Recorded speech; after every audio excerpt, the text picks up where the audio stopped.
श्री शिवाय नमस्तुभ्यं। वृत्ति हमारी ऐसी हो गई कि हम दूसरे को सुखी नहीं देख सकते, कि मैं अगर दान कर रही हूं तो केवल मेरा ही होना चाहिए, इसमें किसी दूसरे का नहीं होना चाहिए। पर शिव महापुराण की कथा कहती है, एक चावल का दाना, मात्र एक धान, एक चावल का दाना जब हम शिव मंदिर में समर्पित करते हैं, दान करते हैं, तो जरा विचार करना पुण्य किस किस को मिलता है। एक चावल के दाने का, एक धान का पुण्य किस किस को मिला। पहला पुण्य मिला माता पृथ्वी को, उससे प्रकट हुई। दूसरा पुण्य मिला एक इल्ली को, जिसने इसका स्पर्श कर कर छोड़ दिया। तीसरा पुण्य मिला एक पक्षी को, जिसने इसका स्पर्श कर कर छोड़ दिया। चौथा पुण्य मिला जिसने इसको उगाया। पांचवा पुण्य मिला जिसने इसको झड़ाया। जिसने उगाया था वो नहीं झड़ाया, घर की बेचारी पत्नी झड़ा रही। छठा पुण्य मिला जब ये कहीं मल कर निकाला गया, कहीं मशीन में गया, जिसने निकाला। सातवां पुण्य मिला जब ये निकल कर घर में आया, जिसने संभाल कर रखा। आठवां पुण्य मिला जिसने इसको ले जाकर कहीं छोड़ा, बाजार तक पहुंचा, बाजार से फिर वो निकल कर आया। 10वां पुण्य मिला जिसने शिव जी को इसको चढ़ाया। तब इनके खाते में भी एक चावल के दाने का, एक धान का पुण्य कट कट कर जाता रहा और इतने जीवों का कल्याण कर दिया। एक धान, एक चावल के दाने ने इतने को कल्याण कर दिया। विचार करना, केवल आप अगर भजन कर रहे हो, घर का कोई एक व्यक्ति भजन कर रहा है, घर का एक व्यक्ति अगर दान कर रहा है, घर का एक व्यक्ति अगर जल भी चढ़ा रहा है, घर का एक व्यक्ति भी अगर मंत्र जाप कर रहा है। वैसे तो शिव पुराण कहती है कि घर में 4 लोग हैं तो चारों जल चढ़ाओ, घर में 4 लोग हैं चारों दान करो, घर में 4 लोग हैं चारों भजन करो, घर में 5 लोग हैं 5 भजन करो, घर में जितने सदस्य वो 1 लोटा जल शिव जी को चढ़ाए। कहती है। पर मान लो किसी कारण से बेटा नहीं गया, बहू नहीं गई, परिवार वाले नहीं गए, कुटुंब वाले नहीं गए, तो शिव महापुराण ने देवराज नाम के ब्राह्मण की कथा का वर्णन किया। देवराज के प्राण छूटे, उस समय पर देवराज के पास में पुण्य नहीं था, सत्कर्म नहीं था। तब देवराज को मालूम पड़ा कि भगवान शंकर के गण मुझे लेने के लिए आए। तो देवराज ने गणों से पूछ लिया, भोलेनाथ जी से पूछ लिया कि मैंने पाप किया, चोरी करी है, छल करा है, बेईमानी करी है, वेश्यावृत्ति मैंने करी है, उसके बाद भी भोलेनाथ जी मुझे लेने क्यों आए हैं।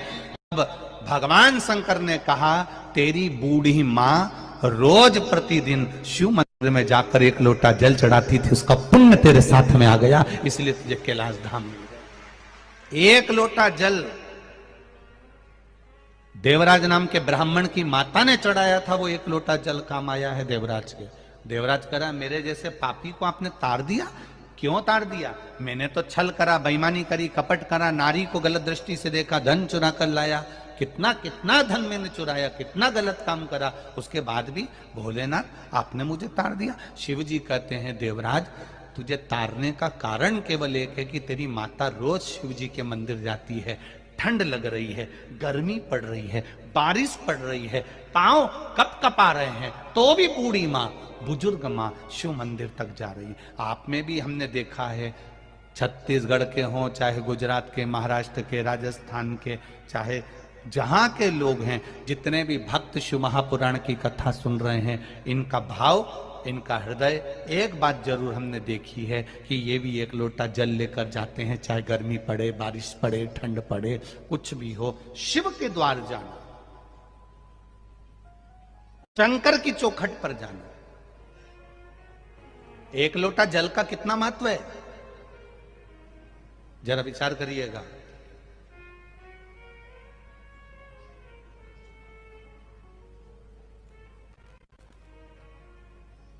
दधीचि ऋषि की धर्म पत्नी का श्राप देवताओं का,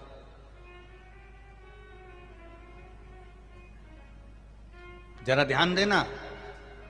कई लोग कहते हैं गुरुजी ये 1 लोटा जल तुम कहां से लेकर आए हो? ये 1 लोटे जल की महत्वता कहां से लेकर आए हो? जो दुनिया के लोग शिव महापुराण पर उंगली उठाएं, शंकर जी की पूजन पाठ पर उंगली उठाएं, उनको ये कथा जरूर सुना देना कि 1 लोटा जल कहां से आया। शिव मंदिर में जब आप कभी जाएं शंकर भगवान की, कभी ऐसा मौका लगे कि आपको लगे कि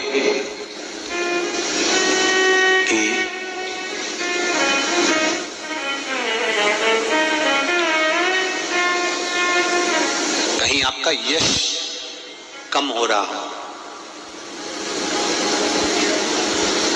आप जानते हो कि मुझको यह काम करवाना है और यह काम आगे हो ही नहीं रहा है, यह फाइल आगे बढ़ ही नहीं रही,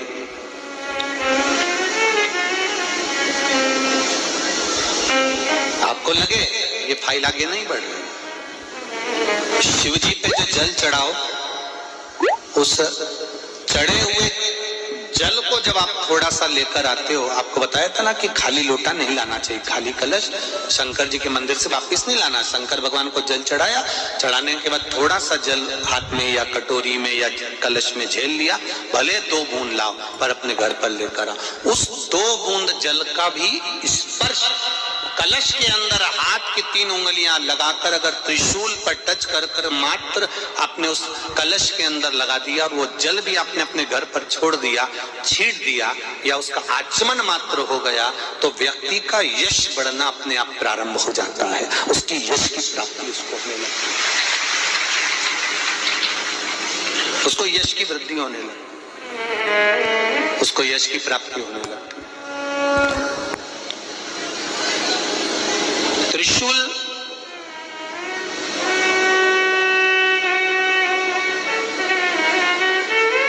का दान, त्रिशूल का स्पर्श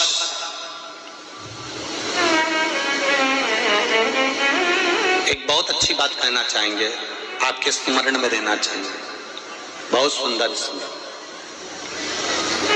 कभी अगर मौका लगे, कभी अगर मौका लगे और शंकर भगवान का बहुत सुंदर श्रृंगार हो गया, बहुत सुंदर श्रृंगार हो गया और शिव जी पे माला भी बहुत अच्छी चढ़ी है, बेलपत्र भी अच्छी चढ़ी है, धतूरा भी अच्छा चढ़ा हुआ है, फूल भी अच्छे चढ़े हुए हैं और आपने देख लिया शिव जी का बहुत अच्छा श्रृंगार हो गया और तुम्हें कभी मौका लग जाए ऐसा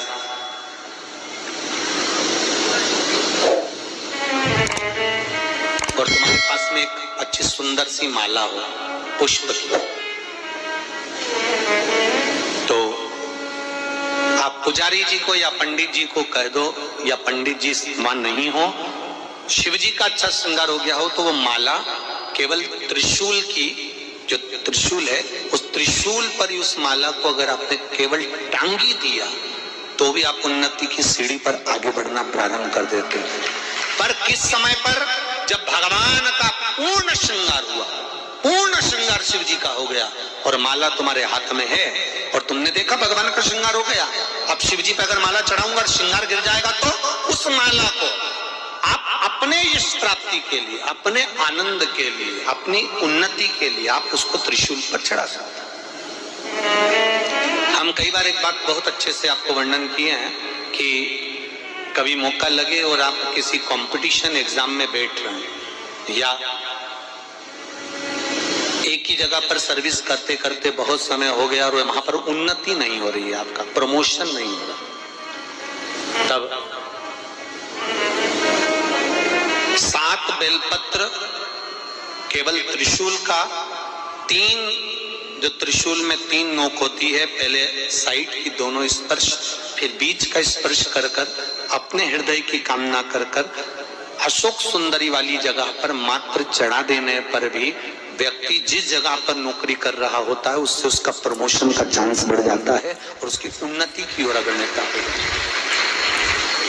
त्रिशूल भगवान देवाधिदेव आनंद करने वाले महादेव के जो हाथ में आया है वो त्रिशूल कोई चावल का एक आखा दाना जानते हो, पूरा खंडित चावल नहीं। कितना चावल? एक दाना चावल का शंकर भगवान के शिवलिंग पर समर्पित करिए। एक बेलपत्र जिसका डंडी का मुख अपनी ओर हो, जहां से चावल चढ़ाया है, उस चावल के ऊपर अपनी कामना कर कर रख दीजिए और चंद्रमौली भगवान का स्मरण करिए। कौन से भगवान? शंकर भगवान का सर्वश्रेष्ठ सुंदर नाम है चंद्रमौली।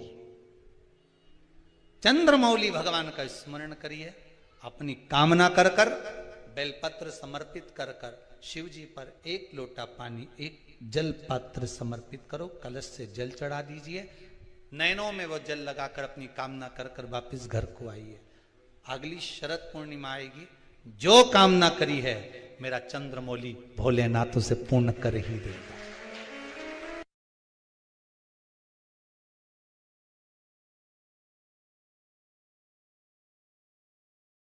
श्री शिवाय नमस्तुभ्यं। अगर आपको हमारा ये वीडियो पसंद आया तो प्लीज़ एक लाइक बटन दबा दीजिए, हमारे चैनल को सब्सक्राइब कर दीजिए और अपनी दोस्तों के साथ शेयर कर दीजिए।